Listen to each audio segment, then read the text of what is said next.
Warangal parliament BRS అభ్యర్థిగా doctor Marepalli Sudheer Kumar పేరు ఖరారైంది. Warangal BRS MP అభ్యర్థిగా సుధీర్ కుమార్ పేరును బీఆర్ఎస్ అధినేత కేసీఆర్ ప్రకటించారు. 2001 నుంచి తెలంగాణ ఉద్యమకారుడిగా పార్టీకి విధేయుడిగా సుధీర్ కుమార్ పనిచేస్తున్నారు. సుధీర్ కుమార్ సరైన అభ్యర్థిగా ఉమ్మడి వరంగల్ జిల్లా పార్టీ ముఖ్యులు ఏకగ్రీవంగా ఆమోదించడంతో ఆయన అభ్యర్థిత్వాన్ని కేసీఆర్ ఖరారు చేసి ప్రకటించారు. హన్మకొండ జిల్లాకు చెందిన మాదిక సామాజిక వర్గానికి చెందిన డాక్టర్ సుధీర్ కుమార్ ప్రస్తుతం హన్మకొండ జిల్లా పరిషత్ చైర్మన్ గా కొనసాగుతున్నారు. మరింత సమాచారం మా ప్రతినిధి శ్రీకాంత్ మనకు అందిస్తారు. శ్రీకాంత్.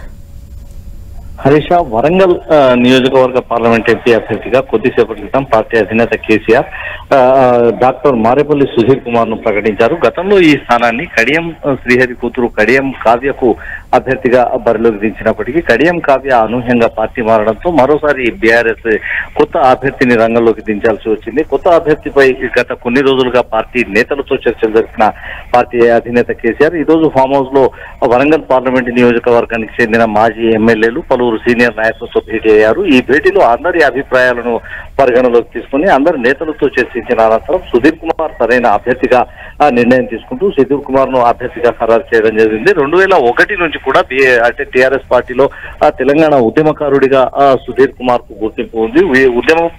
ఉద్యమ సమయం నుంచి పార్టీలో క్రియాశీలకంగా వ్యవహరించడంతో సుధీర్ కుమార్ కు జిల్లా పరిషత్ చైర్మన్ గా కూడా పార్టీ అవకాశం కల్పించింది. పార్టీ హన్మకొండ జిల్లా పరిషత్ చైర్మన్ గా సుధీర్ కుమార్ ప్రస్తుతం కొనసాగుతున్నారు. ఎంపీ అభ్యర్థిగా పార్టీ ఖరారు చేయడంతో ఇప్పుడు ఎంపీ ఎన్నికల రంగంలోకి సుధీర్ కుమార్ దిగబోతున్నారు. హరీష. శ్రీకాంత్, అంటే సుధీర్ కుమార్ ఇప్పుడు ఏదైతే పేరును ఖరారు చేశారో అంటే ఇంతకు ముందు వరకు ఆయన ఏ విధంగా చేస్తున్నారు, అలాగే ఈయన పేరును ఏకగ్రీవంగా కూడా ఆమోదించినట్లుగా తెలుస్తోంది. ఎటువంటి చర్చ జరిగింది ఈయన పేరును కేసీఆర్ ఆమోదించిన తర్వాత? అంటే కడియం కావ్య అభ్యర్థిత్వానికి ముందే ఎంతో మంది నేతలు వరంగల్ ఎంపీ సీటు కోసం ప్రయత్నం చేశారు. అయితే కడియం కావ్యను పార్టీ అభ్యర్థిగా ఖరారు చేసిన అనంతరం కూడా మాజీ ఉప ముఖ్యమంత్రి కడియం శ్రీహరితో పాటు మరికొంతమంది పేర్లు కూడా తెరపైకి వచ్చాయి.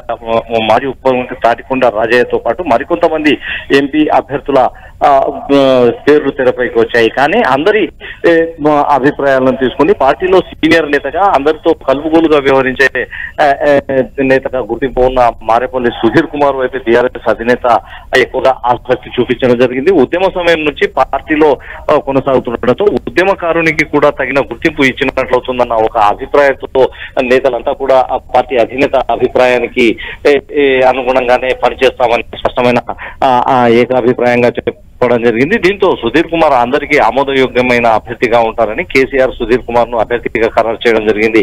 హరీష. శ్రీకాంత్, అలాగే ఇటు అధినేత కేసీఆర్ నుంచి రాజయ్యకు కూడా ఆ ఫోన్ వెళ్ళినట్లుగా తెలుస్తోంది, అంటే ఆయనతో టచ్ లోకి వెళ్ళినట్లుగా కూడా తెలుస్తోంది. ఇందులో వాస్తవం ఎంత, ఏం జరుగుతుంది?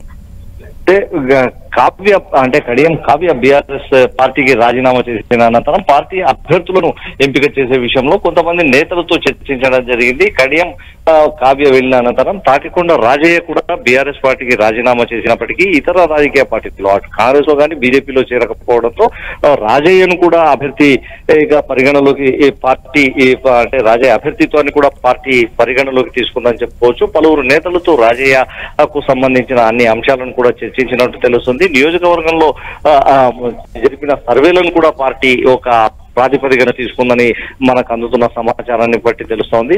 సౌమ్యుడిగా అందరితో కలుపుకోలుగా ఉండే మారేపల్లి సుధీర్ అయితేనే సరైన వ్యక్తిగా పార్టీ నిర్ణయానికి వచ్చి సుధీర్ అభ్యర్థిత్వం వైపు పార్టీ ఎక్కువగా మొగ్గు చూపిందని చెప్పుకోవచ్చు. గతంలో బీఆర్ఎస్ పార్టీలో ఉండి ఇతర పార్టీల్లో చేరిన నేతల పేర్లు కూడా ఇటీవల తెరపైకి వచ్చాయి. అయితే స్థానిక రాజకీయ పరిస్థితుల కారణంగా కొంతమంది పోటీ చేసేందుకు వెనుకడుగు వేస్తుండడం, మరికొంతమంది నేతలు ఎంపీ స్థాయికి సరిపోతారా లేదా అన్న ఒక అభిప్రాయంతో ఉన్నత విద్యావంతుడుగా ఉన్న సుధీర్ కుమార్ పేరునే ఖరారు చేస్తూ పార్టీ అధినేత ఈ నిర్ణయం తీసుకున్నట్టు మనకు తెలుస్తోంది. హరీష. థాంక్యూ శ్రీకాంత్.